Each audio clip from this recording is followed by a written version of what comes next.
5 mahal namoz o'qib yurish uchun yumshoqqina joynamozdan tashkil topgan islomiy to'plamimiz tayyor bo'ldi. Ushbu to'plamlarimizni eng yaqin insonlaringiz uchun tayyorlab beramiz.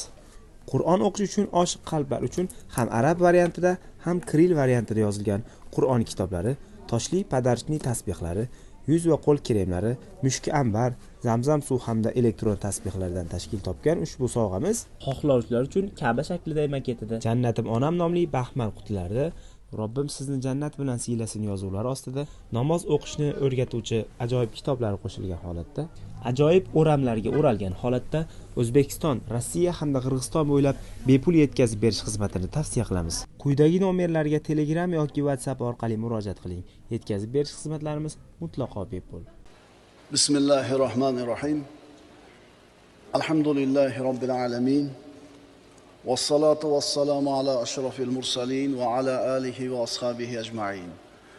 اللهم علمنا ما ينفعنا وانفعنا بما علمتنا وزدنا علما. اللهم أرنا الحق حقا وارزقنا اتباعه وأرنا الباطل باطلا وارزقنا اجتنابه وجعلنا ممن يستمعون القول فيتبعون أحسنه وأدخلنا برحمتك في عبادك الصالحين. أما بعد السلام عليكم ورحمة الله تعالى وبركاته. Bismillahirrohmanirrohim. Qur'oniylarning da'volaridan yana bittasi sunnatni inkor qilishadi. Ularning ikkinchi xatosi, birinchi xatosi Qur'onni o'zi bilan ketaveramiz deyishligi, ikkinchi xatosi sunnatni inkor qilishi.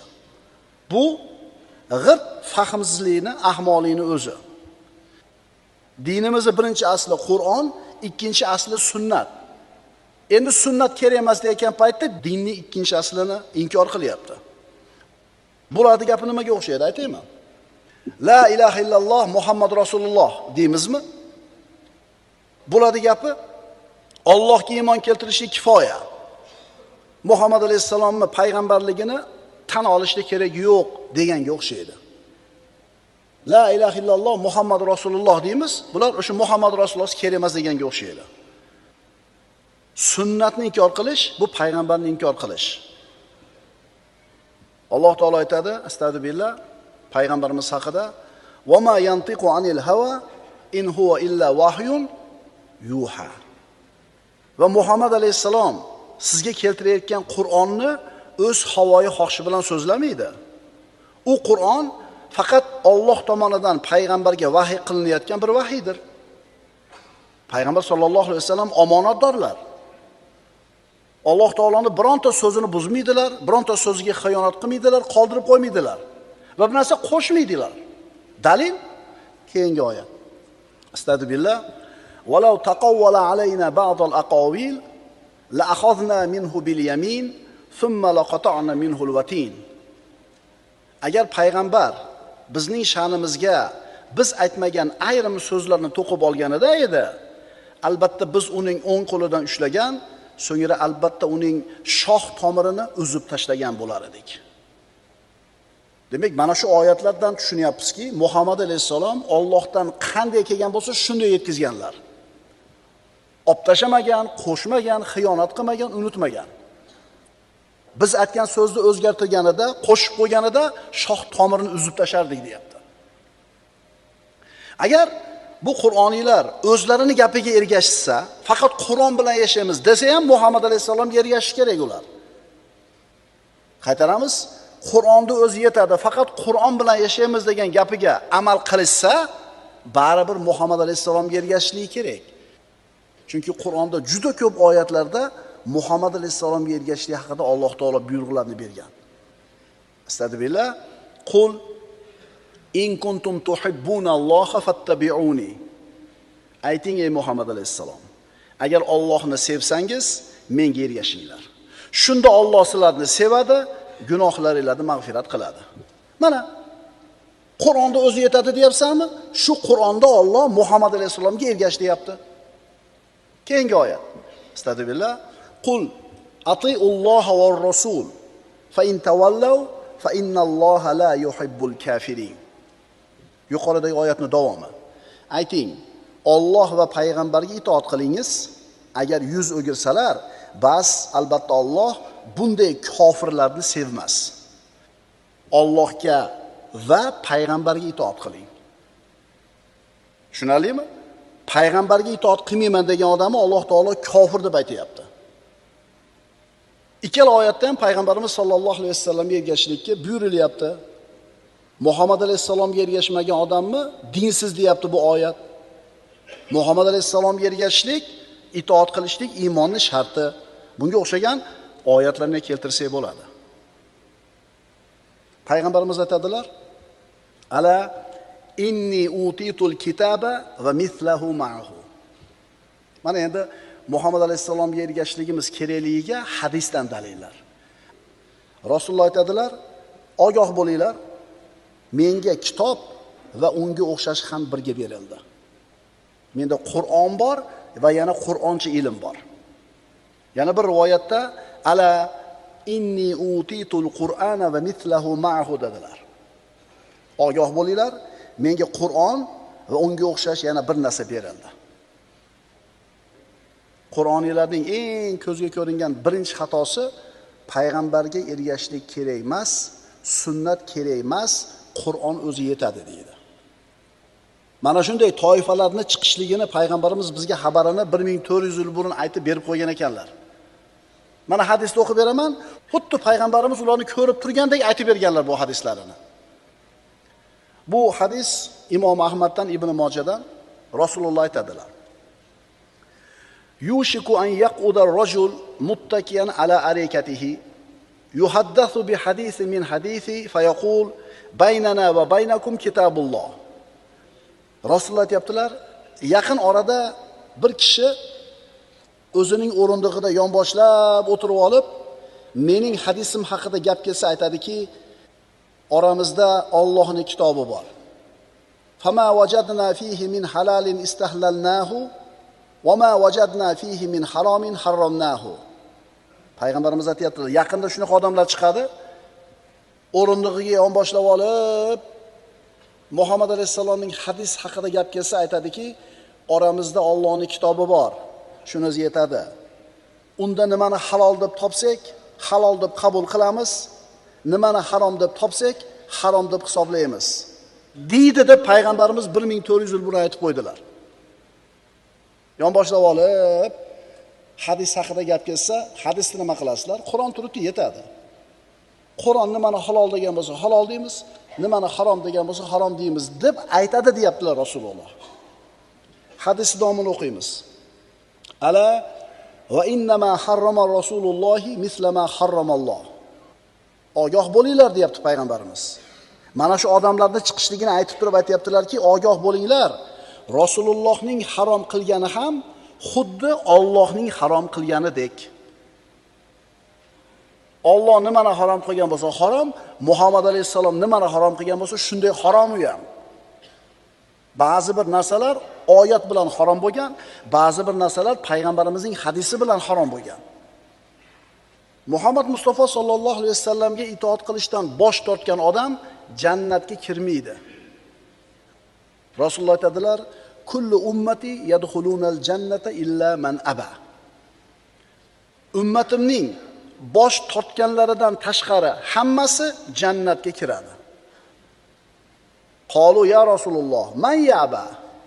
Ya Rasululloh, kim bosh tortadi? Qala man ata'ani dakhalal janna va man asani faqat aba. Ya Rasululloh, bosh tortganlar kimlar? Rasululloh aytdilar: kim menga itoat qilsa jannatga kiradi, kim menga itoatsizlik qilsa bosh tortgan bo'ladi dedilar. Imom Buxoriydan. Mana birodarlar, Qur'oniylarning asosiy da'vosi bo'lgan sunnatni inkor qilishlik, hadisni inkor qilishlikni nima ekanligini ko'rib chiqdik. Bir qancha oyatlar keltirdik, bir qancha hadislar o'qidik. Bular mana shu oyat va hadislarning hukmiga ko'ra dindan chiqib ketgan kofir murtatlar bo'ladi. Qur'oniylar sahoba-i kiromlarning fazlini inkor qilishadi. Sahobalarning fazilatini tan olishmaydi. Ular aytishadiki, sahobalar musulmonlar o'zlari to'qib olgan shaxslar. Musulmonlar sahobalarni iloh qilib olishgan deb tuhmat qilishadi. Bu ahli sunna val jamoaga qilingan ochiq bo'xton va tuhmat. Hech qachon ahli sunna val jamoa sahobalarni o'zlariga but yoki sanam qilib olgan emas. O'zi aslida sahobalarga ergashishlikni, ularning yo'lini mahkam ushlashligimizni zarur ekanligini payg'ambarimiz sollallohu alayhi vasallam bir qancha hadislarda bizga bayon qilib o'tganlar. Sahoba kim? Nabiy sollallohu alayhi vasallamning zamonida yashagan, u zotni ko'rgan, u zotga iymon keltirgan va iymonda ketgan kishi sahoba deyiladi. Payg'ambarimiz bilan zamondosh, u zotni ko'rgan, u zotga iymon keltirgan va iymonda o'lgan odam sahoba deyiladi. Chunki zamondosh bo'lib, ko'rib, iymon keltirib turib murtad bo'lib ketganlari ham bor. Ular sahoba deyilmaydi. Sahobalar Payg'ambarimiz sollallohu alayhi vasallamdan keyin bizga ibrat bo'ladigan eng ulug' insonlar. Rasululloh aytadilar: "Innalloha axtaroni va axtaroli ashaban." Albatta Alloh taolo meni tanlab oldi va menga sahobalarimni ham tanlab berdi. Muhammad alayhisolatu vasallamga yuborilgan risolatni u zotdan keyin insoniyatga yetkazishlik vazifasi, muborak sharafli burchi sahobalar yelkasida qoldi. Sahobalar payg'ambarimiz sollallohu alayhi vasallamning tarbiyasini olgan, islomni u zotdan to'g'ri o'rgangan hurmatli kishilar. Ular haqida yomon gap gapirish mumkin emas. Ularda haqorat qilish mumkin emas. Bunday qilish payg'ambarimizning ta'limotiga, so'zlariga zid. Mana juda ko'p kitoblar yozilgan sahobalarning fazilati haqida, juda ko'p ma'ruzalar bo'lgan. Havas qilamiz ularni. Bu Qur'oniylar sahobalarni tan olishmaydi. Bular musulmonlar o'zlari to'qib olgan but va sanamlar deyshadi. Payg'ambarimiz sollallohu alayhi vasallam aytadilar: "La tasubbu ashabi." Mening sahobalarimni so'kmanglar. Fa vallazi nafsi biyadihi law anfaqa ahadukum mithla uhudin zahaban ma balagha mudda ahadihim wala nasifahu. Meni sahobalarimni so'kmanglar. Jonim uni qo'lida bo'lgan zotga qasamki, agar sizlardan bittanglar Uhud tog'idek oltinni infoq qilsanglar, ularning bir mudda yoki uning yarmiga ham yeta olmaysizlar. Payg'ambarimiz sollallohu alayhi vasallamning sahobalari erishgan ajr, savobni ozgina qismiga ham yeta olmaymiz, Uhud tog'idek oltinni ihson qilsak ham. Boshqa hadisda aytadilar: "Alaykum bi sunnati va sunnatil xulafoir roshidin al-mahdiyyin ba'di addu alayha bin nawajis." Mening sunnatimni ushlanglar va mendan keyingi hidoyat topgan xalifai roshidlarning sunnatini mahkam ushlanglar. Unga og'iz tishlaringiz bilan mahkam yopishinglar. Rasululloh sahobalarga ergashishligini va xossatan o'zidan keyingi xalifalarga ergashishligini, 4 ta xalifaga ergashishligini payg'ambarimiz buyuryaptilar. Tushunarlimi? O'zi bu Qur'oniylar o'zi asli hadisni tan olmaydi. O'shuning uchun bu ma'nolarni ham ular tan olishmaydi-da. O'sha sunnat kerak emas, hadis kerak emas, Qur'on o'zi yetadi degan gapi ularni kofirlar qatoriga olib kirib qo'yadi. Boshqa hadislarda Rasululloh aytadilar sallallohu alayhi vasallam: "Innalloha azza va jalla ixtaroni." Albatta Alloh azza va jalla meni tanlab oldi. Va ixtaroli ashaban. Menga sahobalarni tanlab berdi. Faja'ala li minhum wuzara va ansoron va asharan. Ular orasida menga vazirlar, yordamchilar va qudandalarimni qildi. Kim ularni so'ksa, u ana shu so'kkan odam Allohning, farishtalarning va butun insonlarning la'natiga duchor bo'lar. Sahobani haqorat qilgan odam Allohning, farishtalarning va hamma insonlarning la'natiga qoladi. Sahobalarni inkor qilayotganlar, ularni musulmonlar o'zlari o'ylab topgan shaxslar, o'zlari sig'inadigan butlar degan Qur'oniylar la'nati ekanligi, kofir ekanligi mana shu hadislardan ma'lum bo'ladi. Ishonmanglar, Qur'onda o'zi bilan ketaveramiz, Qur'on yetadi. Biz Qur'onda hamma narsani bayonini tafsiliy qilib qo'yganmiz desa, o'sha gapga aldanmanglar. Birodarlar, Qur'onni tushunishlik sunnatsiz bo'lmaydi. Demak, bular Qur'on o'zi aytadi deydi, sunnatni inkor qiladi, sahobalarning fazlini ham tan olishmaydi. Bularning 4-xatosi, ular ijmoni inkor qilishadi. Ijmo nima? Ijmo Muhammad alayhisalomning vafotidan keyin u zotning ummatidan bo'lgan mujtahidlarning bir shariy hukmga ittifoqidir. Bizni hujjat oladigan manbaimiz birinchisi Qur'on. Qur'ondan hujjat olamiz. Ikkinchisi sunnat, Nabiy sollallohu alayhi vasallamning hadislari, sunnatlari. Endi mana shu ikkalasida yo'q narsani ijmodan olamiz. Ijmo nima? Hozir aytdik. Rasululloh vafot etgandan keyin Muhammad alayhisalomning ummatidan bo'lgan musulmon olimlarning mujtahidlari bitta masalada, bitta fikrga kelishdimi, shu ijmo bo'ladi. Ijmo-i ummat deyiladi. Ahli sunna val jamoa ulamolarining jumhur ittifoq qilgan dalillar: Qur'on, hadis, ijmo, qiyos. Va bundan tashqari yana manbalar bor, bularda ittifoq qilmagan ulamolar. Ammo mana to'rttasida to'rala mazhab tan oladi. Qur'ondan istaymiz bir masalaga javobni. Agar unda bo'lmasa hadisdan istaymiz, agar unda bo'lmasa ijmodan istaymiz, agar undan bo'lmasa qiyosdan olamiz. Ijmoga ergashishlik vojib. Ulamolarning jumhuri ittifoq qilgan dalillarga ergashishlik vojib. Bu nima degani? Agar kimdir qaysi bir zamonda ummat ijmo qilgan narsaga xilof fikrni ko'tarib chiqsa, xilof e'tiqodni ko'tarib chiqsa, uni bu so'zi, bu amali qabul qilinmaydi. Demak, ijmo Qur'on va hadisdan keyingi 3-chi nima bo'ladi? Dalil hisoblanadi. Ijmoga xilof gaplar qabul qilinmaydi. Mana sahobalarning fazilatini to'rala mazhabdan oladi, ikkala aqida maktabdan oladi. Demak, ijmo. Bular sahobalar kerak emas. Bular yo'q odamlar. Odamlar o'zlari to'qib olgan kishilar dedimi? Ijmoga teskari gapirdimi? Bu odamning gapi chekiga suriladi. Alloh taolo aytadi Qur'onda, astagfirullah, fasalu ahla zikri in kuntum la ta'lamun. Bilmasanglar, ahli zikrlardan so'ranglar. Demak, bu oyatdan ma'lum bo'lyaptiki, hamma ham bilishi mumkin bo'lmagan narsalar bor ekan. Hamma ham aqli yeta olmaydigan narsalar bor ekan. Endi ana shu aqli yetmayotgan narsa haqida ilm egalaridan nima qilish kerak? So'rash kerak ekan. Agar Qur'onni har kim o'zichasiga tushunib, tarjimasiga qarab turib o'zichasiga xulosa oladigan bo'lsa, hamma yoq favzo bo'lib ketadi, birodarlar. Bardak bo'lib ketadi. Aytdi-ku, ana haqida 3 ta oyat bor. Ikkitasi mansux, bittasi nosix.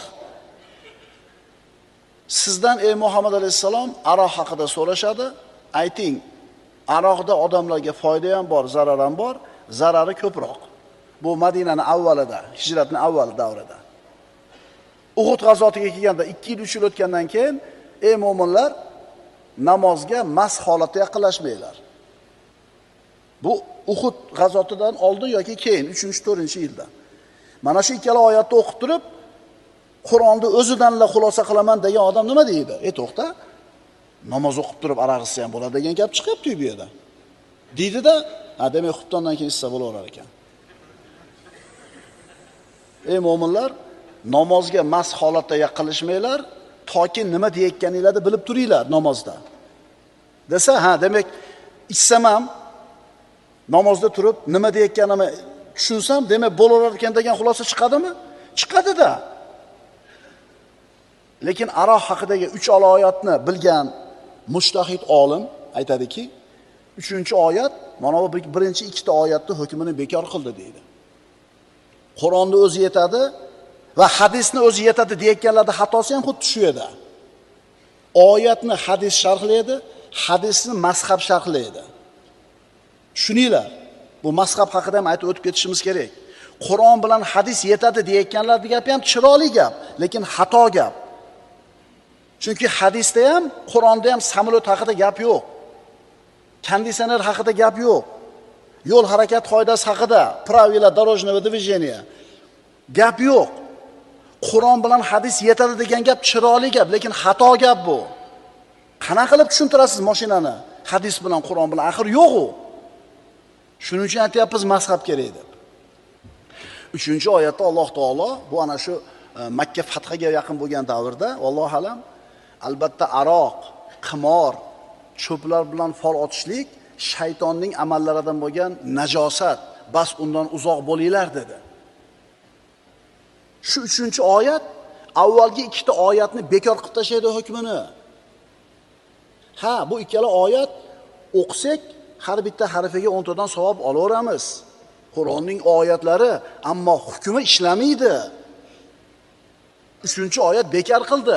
Shuni bilmagan odam bu Qur'oniylar aytgandaqa Qur'onni o'zi o'qib, xolagandaqa tushunsa, aroq ichadigan ham ko'payib ketadi oramizda.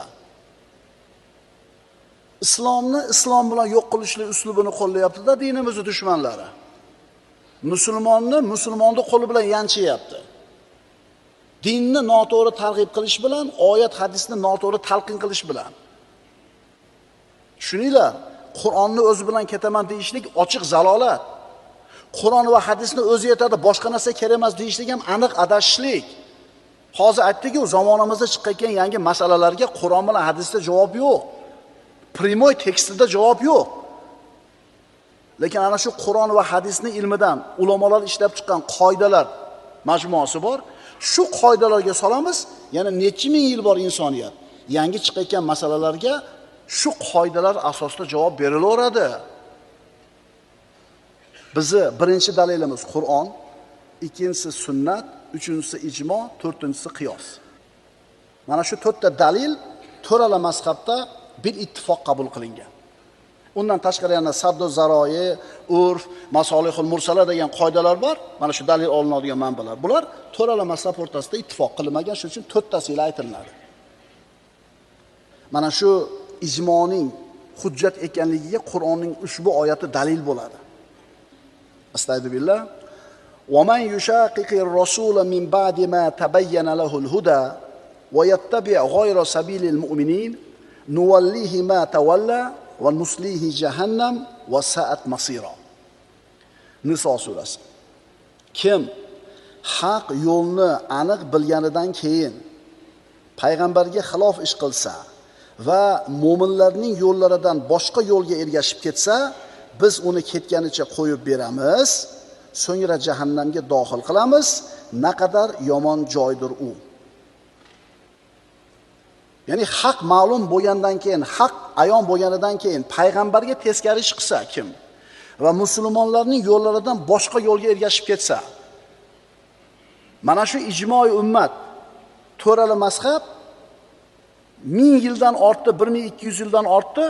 Mana shu musulmonlarning ijmosi bo'ladi, musulmonlarning yo'li bo'ladi. Kim mana shu ahli sunna va jamoaning yo'liga xilof ish qiladigan bo'lsa, bu haqdan chiqib ketgan odamlar bo'ladi.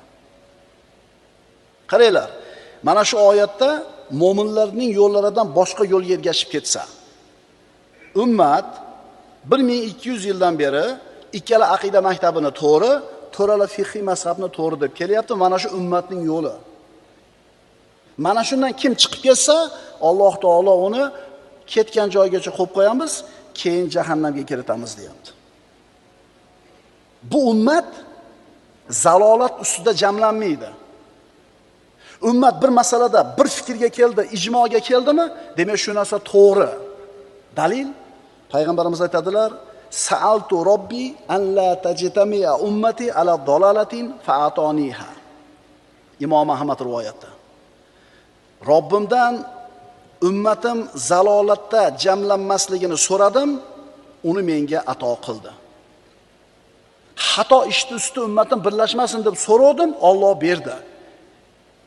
Demak, bir masalada ummat ijmo qilgan bo'lsa haromligiga, shu narsa to'g'ri bo'ladi. Chunki mana hadisda dalolat shunga ishora qilyapti. Boshqa hadisda la tajtami'u ummati ala dalalatin dedilar Rasululloh. Meni ummatim zalolatning ustida jamlanmaydi. Boshqa hadisda payg'ambarimiz aytadilar: "Innalloha la yajma'u hadhihi al-ummata ala dalalatin abadan." Albatta Alloh taolo dedilar Rasululloh. Bu ummatni hech qachon zalolatda jamlamaydi. Ahli sunna val jamoaga hujum qilgan, aqidasiga hujum qilgan Mu'tazilalar chiqdi, Jabariyalar chiqdi, Karromiyalar chiqdi. Payg'ambarimiz aytgan 72 ta firqa chiqdi. Lekin ularning ustida ummat jamlanmadi. Demak, noto'g'ri ekan u. Mu'tazililar 20 yil davomida xalifaning qilichi bilan ummatni o'zini aqidasiga majbur qildi. Lekin zalolat bo'lgani uchun ummat shunda jamlanmadi. 20 yil o'tgandan keyin yo'qib ketaverdi. Yana qaytarib aytamiz, bu ummat hech qachon zalolatning ustida jamlanmaydi. Allohning qo'li jamoat bilan birgadir. Kim ajralsa, jahannamga ajralurlar dedilar Rasululloh sollallohu alayhi vasallam. Demak, Qur'oniylar inkor qilayotgan ijmo ummatni adashib ketishdan to'sib turadigan bir to'siq ekan. Modomiki ummati Muhammadiyaning ulamolari, mushtahidlari ijmoni dalil ekaniga ittifoq qilishibdimi? Demak, yuqoridagi hadislarning dalolatiga ko'ra shu narsa haq bo'ladi. Yuqoridagi dalillardan shariatimizda ijmo qat'iy dalil ekanligini bilib oldik. Qat'iy dalilni inkor qilgan kimsa esa dindan chiqib kofir bo'ladi. Bu degani kim ijmoni inkor qilsa dindan chiqib ketadi degani. Alloh azza va jalla haqda bardavom bo'lishimizga o'zi tavfiq bergan bo'lsin. Aqulu qawli hada va astagfirulloh li va lakum. Innalloha va malaikatuhu yusalluna alan nabiy. Ya ayyuhallazina amanu sallu alayhi va sallimu taslima. Vassalomu alaykum va rahmatullohi va barakatuh.